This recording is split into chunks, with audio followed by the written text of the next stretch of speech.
deeqdan lacageed oo loo qaybiyay dad isugu jira naafo iyo dad sabool ah iyo dad danyar ah ayaa waxa ay tiradoodu gaaraysay 11,500 oo doolarka Mareykanka ah waxaana soo dhiibay ganacsatada Soomaaliyeed kaasi oo loo soo marsiiyay hay'adda culimada Soomaaliyeed oo iyana ku wareejisay mu'asasada dacwada Safa ayaa maanta loogu qaybiyay magaalada Muqdisho qaar kamid ah dadka ka faa'iideystay deeqdaas lacageed ayaa ka mahad celiyay deeqda la soo gaarsiiyay waxaan u mahad celinayaa dadkii zakada aan baxsaday anigoo dhahayo barakallahu fi amwalikum wa anfusikum wa awladikum anoo dhahayo tan kale waxaan sheegayaa in zakadii aad soo dhiibteen inay Sheekh Bashiir Ahmed Salaad oo hay'adda culimada Soomaaliyeed madaxda ka aad u soo dhiibteen inuu ku wareejiyay mu'asasada Safa lidacwati wa tanmiya inuu ku wareejiyay mu'asasada Safana inay ku wareejisay dadkii u xaq lahaa ha ahaadeen dad indhala ha ahaadeen dad curyaamiina ha ahaadeen dad agooma ah walaalaha Soomaaliyeed oo noo soo dhiibay deeqdan waa mahadsan yihiin Ilaahay jasaakum khayran leenahay culimada iyo maamulkana soo gaarsiiyana Ilaahay maraadkooda aakhiraha u jiseeyaan leenahay gudoomiyaha degmada Cabdicasiis Cusmaan Muxidiin Cariif oo ka hadlay goobta ayaa sheegay in ka maamulahan ay soo dhaweynayaan barnaamijyada noocan oo kale wax looga qabanayo dadka masaakiinta xil lagu jiro bisha barakeysan ee Ramadaan anaga waxaan soo dhaweynaynaa buqacada wax ka lagu bixinayo ay laftana khayrkaas ka dhacayo oo inay tahay degmada Cabdicasiis waxaan Ilaahay ka baryaynaa marka anaga inuu nagu dhowro meeshaas khayrka ku baxayo maadaama xeebta liiday u dhowdaa idina ayo iska badan yahay akhdaadeeda anna waxaan Ilaahay ka rajaynaynaa marka wax badan nooga asturo culimada waxaan leenahay khayrka aad ummadda u haysaan Ilaahay ka ajir siiyo dadkan waa dad masaakiintana waa kuwii hal caawiyo la yiri oo diinta islaamkeena iyo sunnada iyo kitaabka inta ay ka buuxdo gudoomiyaha hay'adda culimada Soomaaliyeed Sheekh Bashiir Ahmed Salaad oo ku wareejiyay deeqdaasi lacageed mas'uuliyiinta mu'asasada dacwada Safa ayaa ka warbixiyay deeqda lacageed ay ku wareejiyeen mu'asasada dacwada Safa iyo waxyaabaha loogu talagalay lacag yar oo zakaa oo dad maalqabeen oo khayr qabeen insha Allah ay maaragtay noo soo dhiibteen oo ay raaheen maaragtay dadka lagu afriyo waxay kala gaarto ayaan waxaan ku wareejin doonaa culimadan Sheekh Maxamed Muuse oo ka madaxa mu'asasada la yiraahdo Safa lidacwati wa tanmiya oo dadka wacyigelinta dadka muslimiinta iyo waxtarkooda wixii tabara ayay qabataa mu'asasadan marka lacagtaas la soo dhiibto maaragtay zakada oo loogu talagalay afurinta ayaan ku wareejinaya insha Allah taala lacagtu waxa weeyaan waa laba qaybood mid waxa weeye 10,000 oo dollar oo nin diiday in magaciisa la sheego maaragtay soo dhiibay gudoomiyaha mu'asasada dacwada Safa oo la wareegay deeqdaas lacageed ayaa sheegay in sida loogu talagalay ay ugu qayban doonaan lacagtaasi dadka masaakiinta ee loogu talagalay isla markaana ay gaarsiin doonaan dadka tabaalaysan ee lacagtan loogu talagalay waxaan cadeynaynaa walaalihii xoolahan la baxay aan u cadeynaynaa Sheekh Bashiir Ahmed Salaad inuu soo gaarsiiyay walaal mutabarric oo magaciisa aan la sheegin oo 10,000 ah oo zakaa iyo walaalka kale oo 1,500 ah Sheekh Ahmed Xajaint marka 11,500 oo ninna 10 uu bixiyay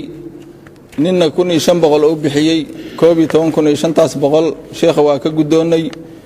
intaas waa cadeynaynaa midda kale dadkii walaalaha la baxay xoolahani insha Allah taala sida ay arki doonaan dadkii mustaxiqiinta ahaa ee mudnaa in aan soo gaarsiinay waana arki doonaan waana loo sheegi doonaa annaguna insha Allah taala Ilaahay subhanahu wa taala waxaan ka baryaynaa walaalaha xoolahan la baxay waxay ka dambi dhaafay ku raadinayeen annagana kuwii ku dambaabay inuusan Ilaahay naga dhigin marka jazaakumullahu khayran dadka meeshan fadhiya ee isugu jira dadka naafada ahaa indhoolayaal iyo curyamiin iyo agoon iyo dad wax ma haysata oo dadkii zakada ay ku kacday ayaan soo gaarsiinay maanta insha Allah siin doonaa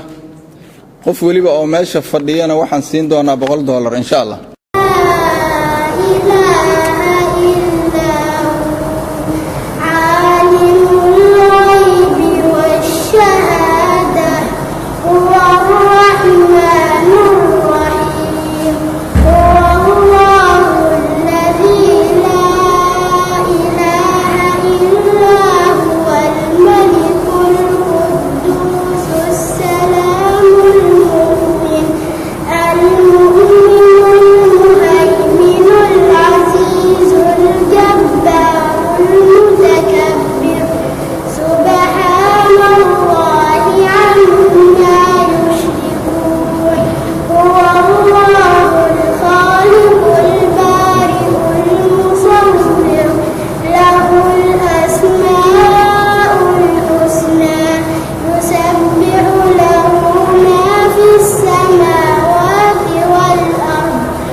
munaasabadan oo lagu furiyay tartan quraan akhrisa 210 arday oo laga soo kala xulay dugsiyada quraanka kariimka ee ku yaala gobolada Shabeellaha Hoose, Shabeellaha Dhexe iyo gobolka Banaadir oo ay soo qaban qaabisay mu'assasada dacwada horumarinta ayaa lagu qabtay magaalada Muqdisho. waxaana munaasabada ka soo qayb galay mas'uuliyiinta mu'assasada, culmaa'udiin, macallimiin, ardayda tartamaysa, odayaal, waalidiin iyo marti sharaf kale. tartanka ayaa waxa ay ku tartamayeen ardaydu quraanka kariimka ayadoona loo kala saaray ardayda tartamaysay 4 qaybood oo ay ku kala tartamayeen qaybta koowaad oo ku tartamaysay 30 juz ee quraanka kariimka, qaybta labaad oo ku tartamaysay 20 juz ee quraanka kariimka, qaybta saddexaad oo ku tartamaysay 10 juz ee quraanka kariimka iyo qaybta afraad oo ku tartamaysay 5 juz ee quraanka kariimka. Sheekh Maxamuud Sheekh Axmed Abu Shayba oo kamid ah culamaa'udiinka Soomaaliyeed oo ka hadlay goobta ayaa kula dardaarmay bulshadu inay ku tartamaan barashada quraanka kariimka isla markaana ay korriyaan sare u qaadida xifdinta quraanka kariimka. gudoomiyaha guddiga tartanka quraanka kariimka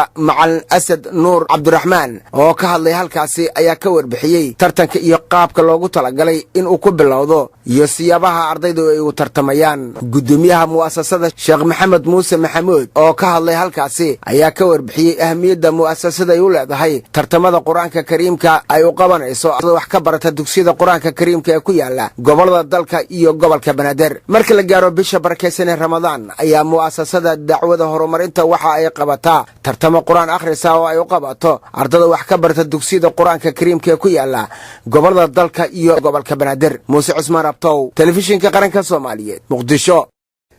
tartankan quraan akhriska oo shahaadooyin iyo abaalmarino lagu guddoonsiinayay arday ka qayb qaadatay tartanka quraanka kariimka oo socday muddo isbuuca oo ay soo qaban qaabisay hay'adda horumarinta dacwada ee Safa oo ay ka qayb qaateen 185 arday oo ku tartamaysay 30 juz ee quraanka kariimka, 20 juz quraanka kariimka iyo 15 juz quraanka kariimka iyo 5 juz ee quraanka kariimka ee ka kala socday dugsiyada quraanka kariimka ku yaala gobolka Banaadir iyo gobolada Shabeellaha Hoose Shabeellaha Dhexe ayaa lagu soo gabagabeeyay magaalada Muqdisho. tartanka quraan akhriska ayaa waxa ka soo qayb galay macallimiin, waalidiin, mas'uuliyiinta hay'adda horumarinta dacwada ee Safa, ardayda ka qayb qaadanaysay tartanka quraan akhriska iyo marti sharaf kale. ardayda kala gashay kaalimaha koowaad, labaad, saddexaad ee ku tartamaysay 30 juz ee quraanka kariimka ayaa waxa abaalmarino lacageed gaaraysay $500 Mareykanka ah oo ah ardayga galay kaalinta koowaad iyo $400 oo ah ardayga galay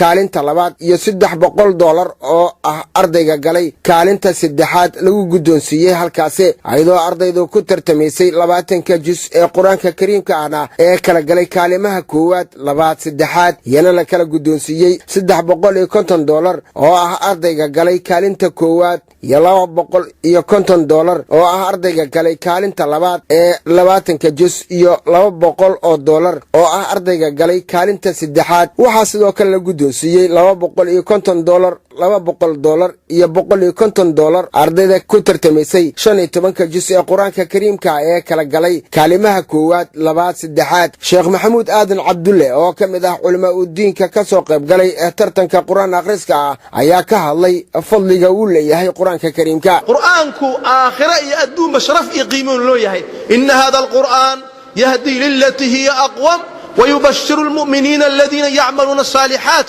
أن لهم أجرا كبيرا. قرآن كان أو كان dadka wuxuu ku hanuuninayaa wadooyinka toosan midda ugu sii toosnaanta badan. gudoomiyaha garsoorka tartanka quraanka kariimka macalin asad nuur cabdiraxmaan ayaa ka warbixiyay ardayda ka qayb qaadatay tartanka quraanka kariimka iyo kaalimaha ay kala galeen. waxa kaalimaha koowaad ku guuleystay 4 mustawa markii la sheegayo 12 arday. mustawayaasha waxay ahaayeen lagu tartamayay 30 juz 20 juz 10 juz iyo 5 juz. gudoomiyaha hay'adda horumarinta dacwada ee Safa Sheekh Maxamed Muuse Maxamed ee gabagabadii goobta ka hadlay ayaa sheegay hay'adda horumarinta dacwada ee Safa sida ay mar walba u garab taagan tahay iyo inay doonayso inay ka qayb qaadato horumarinta ardayda baranaysa quraanka kariimka. dadkii ilaahay subxaanahu wa tacaala qalbigooda quraanka ku sharxay macallimiintoodii iyo ardadiiba ay meesha joogaan maanta.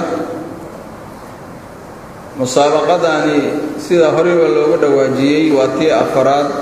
ee mu'assasadu ay qabato welibana masaajidkaana ay ku qabato. 4 musaabaqa jeera loo soo qabtay masaajidkaana lagu wada qabanay. marka doorkii afraad maadaama hadda ay tahay doorarkii ka horeeyay iyo doorkaani farqi yar baa u dhaxeeyay. farqigaasi u dhaxeeyay wuxuu yahay doorarkii hore 3 goor hore magaalada Muqdisho bas ka qayb gashay. sanadkan xogaa talaabo hore loo qaaday labada shabeelle kala qayb gashay dugsiyo kamid ah. Muuse Cusmaan Abtow, telefishinka qaranka Soomaaliyeed, Muqdisho.